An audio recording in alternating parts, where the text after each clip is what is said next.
What's up? Hello, my ladies. This is Katie, all right? And guess what? She read books in March. She read 13 of them. And guess who's going to talk about it? You and me. The first book is actually the last book that I finished this month, but let's just go ahead and knock it right out. And that's The Minders by John Mars. Now listen, I have a sentiment to this book because if you had not already seen, Gabby and I did a live show for her book club, The Book Troop, and she asked me to co-host with her, and I did. You will have already seen that. Hopefully, if not, I'll have it linked and you can go watch that for all of my thoughts. But what I'm going to say right now, I'm not even going to tell you what the book is about because you don't need to know. I get that it's by John Mars, but it's bad. Like, it does not matter. It doesn't matter. The book is, it's bad. Like, the characters are horrible. The plot twists are meaningless. They're completely pointless. The book doesn't make sense. The execution is so poor. Like, okay, I'll tell you a little bit. About what it's about. Basically, all these people are being hacked, or all these countries are being hacked. And the UK is like, not us, sis, not me, everybody else but me. So they decide to take all of the countries' like conspiracy theories, all of the countries' like secrets and all the things that the government has hidden and put them into tiny little marbles and implant them into 5 random people's brains and then just let the people go out into society and assume they're not going to crumble. It doesn't make any sense. The book doesn't make sense. It's bad. I gave it 1 star. I can't even believe this is by John Mars. Like, also, oh God, this infuriates me. In the very beginning of the book, he completely spoils. And I don't just mean a little spoiler. I mean, he gives away the entire synopsis and like basically a summary of everything that happens in his first 2 books. What? And the first 2 books are freaking fantastic. And then there's this, and he spoils his other books. Like, I felt mad the way I felt when I read like 8 Perfect Murderers. This is bad. Let's stop talking about it. Don't read it. Next, I have a vlog that I did this month, and these are books that I read for reading Gabby's favorites. I will have that video linked. It's very fun. I had such a good time, and I would really love if you would watch that video. But I read 5 books for that, one of which was an audio, and it was The Winter People by Jennifer McMahon. This was very creepy. I gave it 4 stars. I really liked it. I was gonna give it like maybe even a little lower, and the ending of the book just came right back around because the beginning was like kind of exciting, then the middle droned out, and then the ending, I was like, oh my God, like it has very Pet Sematary vibes. It's like where it's kind of like Pet Sematary where there's like this graveyard, there's this place, or it's not a graveyard, it's like a tunnel, like a cave. And if you bury someone there, they will come back to life for like a short amount of time. But if that person that came back to life kills someone, they're immortal, basically. So this town is like plagued by like dead children running around, and it's like really creepy, and you're following like 2 different timelines of like an older woman and then this these younger girls, and trying to figure out like for the younger girls like where their mom is gone, and then the older timeline like how that fits in with this one.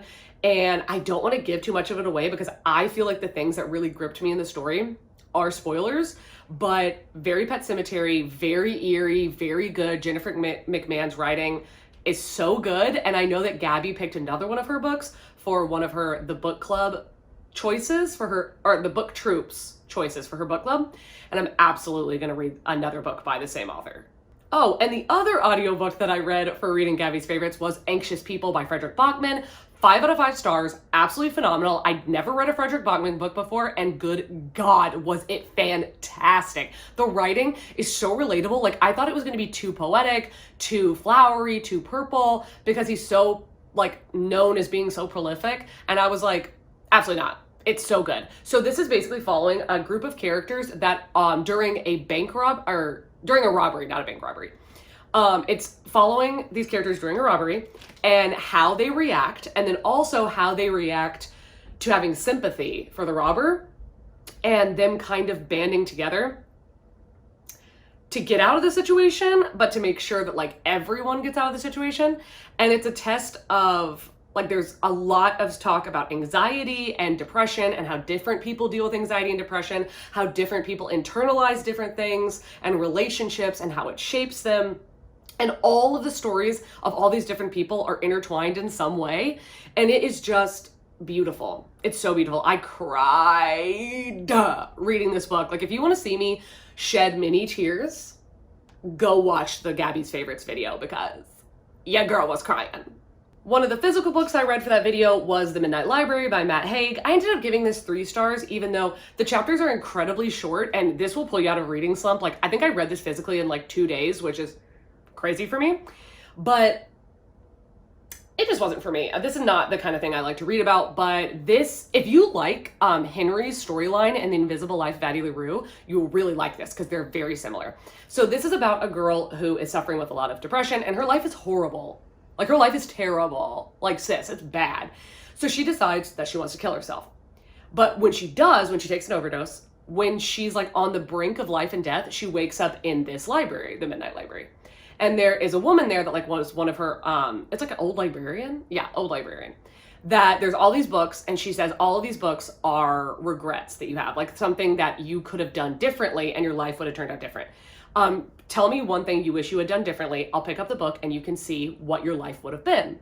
She picks them up and she goes through like dozens of different lives to see where she would have been. That's such an interesting concept, but I just did not really care for this book because it was very stagnant. Like, the depression was very stagnant. I didn't really feel like, this is so horrible. I'm like, Anxious People is about depression, and I loved it. And this one, I was like, not feeling it because it did not make me emotional, like, in any way. Like, I really didn't get emotional. I really didn't care that much. The main character was like a little annoying in my opinion. All of the side characters were so freaking annoying, except for the librarian. Like, all of them were just like disgusting. Like, the men in this book are so gross. I was like, ew, absolutely not. Anyway, yeah, 3 stars. Then I had Long Bright River by Liz Moore, and let's talk about how stunning this freaking cover is for a second. Like, it's so beautiful. This is following 2 sisters during an opioid crisis, where one of them is a beat cop and the other one is a serious drug addict, like really, really bad. And it almost reads like an HBO documentary of an opioid crisis, and it is told very, very well. I will warn you, there is no quotation marks in this book, and if that's something that bothers you, I would highly suggest to listen to the audiobook, which the audiobook is very good. And it's very easy to read. Like, this is a chunker, but it will not take you any time at all. Like, I blew through this book so fast. I don't know if it's like, I don't know why, but the audiobook is not that long. Or it's able to be read very quickly. But anyway, the quotation marks. If you can't handle it, don't read the physical book. But you're following these 2 sisters, and it's marketed as a mystery thriller because not only is there this opioid crisis going on, but there's also a string of women being found dead, and it looks like an overdose, but it's actually murder. Now, the beat cop is really trying to find her sister. Like, technically the mystery is like who's killing these women, but that's a sideline story. That's like 15% of this book. 75% of this book is this relationship between these 2 sisters and the loyalty of these sisters and the familial relationship between them and how beautiful it is. And then the other percent is men being disgusting. But anyway, yeah, I gave it 4 stars. I really enjoyed it. So for the physical reads, we had a 3, we had a 4, and guess what? We wrapped it up with a 5, a freaking 5, The Push by Ashley Audrain. Oh my God, this is stunning. Stunning, gritty, grim, creepy, triggering, dark, psychotic. It's so good. Okay. First off, I'm going to say the trigger warnings. If you're pregnant, planning on having a baby, like even in the next couple of years, if you have a baby or even a toddler, do not pick this up. I'm begging you, don't do it. It is so triggering for so many things. Like, there's just so many traumatic things because this is marketed kind of like as a mystery thriller, and it's not. It's a psychological thriller, and by God, is it a good one. Like, the disconnect, like the way I say it's triggering is because it implants thoughts into your head that you don't want to be there. And if you have an infant, you don't want to read this book because it's either going to make you feel crazy or it's going to make you feel like there's something wrong with you, there's something wrong with your baby, or like you're going to think, oh my God, I've felt those things before, this, that, or the third. Don't read it. Don't do it to yourself. If you're not one of those people, pick this book up. Oh my God, it's so freaking good. I can't even handle it. The only time I've ever had a reading experience exactly like this was with Sharp Objects by Gillian Flynn. They're incredibly similar in tone, kind of in subject matter, like a little bit, but anyway, this is about a bunch of different mother-daughter relationships. Like, you're going from like great-grandmother to grandmother to mother to daughter, like following all of them throughout their lives, and how tumultuous and horrific their relationships with their moms have been, and how horrific the mom's relationship with their daughters have been, and how they've all turned out to be like their moms. And even though they tried so hard not to be, something has happened, and each of them, it's different. Something has happened to turn them into their moms. And it's just the history of abuse and the history of psychological fuckery, and it's so freaking stunning. And in this book, you're following this woman, not Bryce, oh my god, Blythe, who has a baby because she thinks this is what I'm supposed to do and I'm supposed to be happy. She is married, she has a baby and doesn't have any connection to the baby at all. Like, the daughter has no connection, doesn't feel anything, and then also is noticing that the baby like only cries when it's around her, and everybody else thinks she's crazy, but she's like, no, I'm seeing her not cry around other people, and then the second I pick her up, she's crying, the baby's like biting her, like doing all these things, and as it gets older, she's like, I think there's something wrong with this kid, like this doesn't seem right, there's something wrong with her. And it's kind of the whole, nobody believes her because they're like, well, you're just tired, or oh, you're just being crazy, you're just paranoid, what are you doing? Of course she loves you. And this woman is looking at her daughter like, you're the Antichrist. And you're reading the book trying to figure out who's crazy, the mom or the kid. And oh my God, the twists, the turns, the writing is so good. It's 5 stars. I think I'm gonna put this on my favorite stuff all time. Okay, anyway, let's move on. Then I read Stalking Jack the Ripper by Carrie Maniscalco. And let me tell you, let me say real quick that it is raining outside. So I'm sorry if the lighting is like kind of going insane in here right now. It's gonna be very shadowy and very dark, but we'll get over it together. Anyway, I really enjoyed this book. I gave it a 4 out of 5 stars. I just couldn't believe how much I ended up enjoying this. I don't know if I enjoyed enough to continue with the series because I've heard that it doesn't get better. Like, if you didn't give the first one a 5 star, the rest of them aren't gonna be 5 stars. And I was like, yeah, I'm good. I think I'm gonna let this be a standalone. But it does have a lot of autopsy photos, which I don't know if you'll really be able to see that. But anyway, there's autopsy photos, and this is about Jack the Ripper. You're following this girl who wants to become what is it called? A mortician? Oh my God, I've gotten this wrong like 3 times and somebody's had to correct me every time, and I'm sorry. But it's somebody who like studies dead bodies for like when the police don't know what happened to them. Yeah, that person. She wants to be one of them. And her uncle is, and he's like helping her study and stuff. But of course she's a girl, in like a Victorian era, and isn't supposed to study, isn't supposed to know how to do anything. And her father starts getting blamed for the Jack the Ripper murders. And she's like, what? So she's trying to find out who Jack the Ripper is. And it's very fun. It's very flashy. It's a good time. Like, I would suggest this book, even though I'm not going to continue with the series. And then we have Recursion by Blake Crouch. I will go ahead and say that if you've read Dark Matter and you loved it, pick this book up because I think this is even better. I gave Dark Matter a 4 and I gave this one a 4.5. Both of them are staying on my shelf. I'm keeping them. They're so good. Like, they are definitely like real sci-fi goals. I will also say that there was a lot of people that were like, it's a little too formulaic to Dark Matter, and I do agree. I think the books are so incredibly similar that I wouldn't read them back to back. Like, for sure, don't read them back to back. It's like similar in the way that like Riley Sager's books are all formulaically the same. You can't read them back to back because you're gonna be like, what? But if you like the formula, just give it a couple months and then read the other one and you'll love it. Recursion I liked more because I felt so strongly for these characters. I really cared about them, which I was surprised by. But this is a sci-fi future or a real sci-fi future in which this woman, her mom has dementia, she has Alzheimer's, and she is losing her to Alzheimer's. So she is trying to create this chair that will like encapsulate memories so that you can go back and like see your memories so that her mother won't lose her past.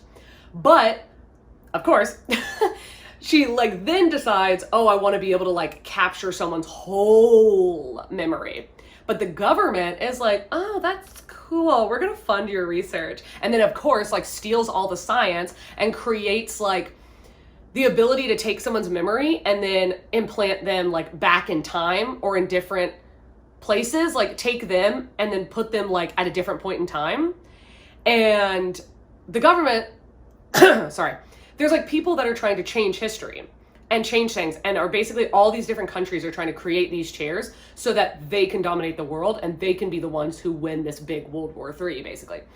Because they're like, okay, well, we can win because if we go back in time and stop things from happening, we'll have won the war, or this, that, and the third. It's so fascinating. It's so intriguing. It's fast-paced. It's thrilling. There are moments of this book that like honestly are like horrifying and how thrilling they are. I really loved it. 4.5 stars. I would definitely recommend. And I picked up the second and third book in the Wayward Children series. I have Down Among the Sticks and Bones by Shauna Maguire and Beneath the Sugar Sky by Shauna Maguire. These got very different ratings. Very different. This one I gave a 4.5. I really loved this. I didn't love it quite as much as I would honestly say I probably should have given this a 4 comparatively to the first book, Every Heart a Doorway, which is a favorite of all time. I'm absolutely obsessed. And this one I gave a 2. Really didn't like this book. Really didn't like it. Like, there was a couple things that I liked about it, but like, and I was like mad at myself because I didn't want to keep reading it.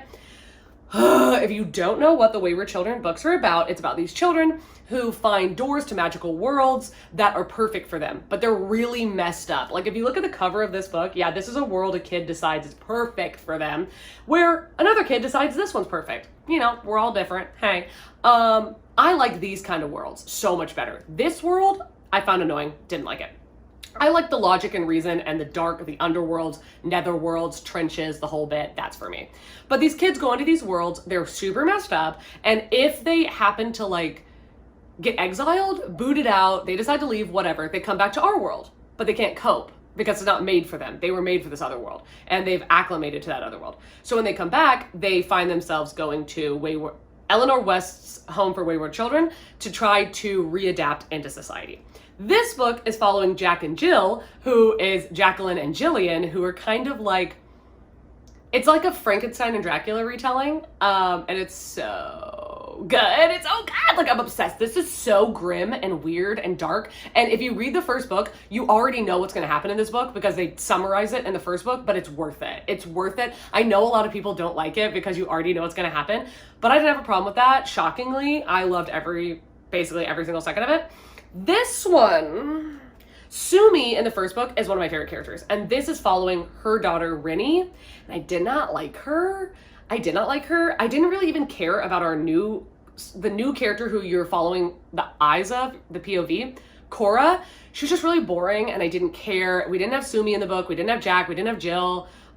We got, I can't remember the main character's name for the first week. We got her a little bit. I want to say Karen, but it's not. Something like that.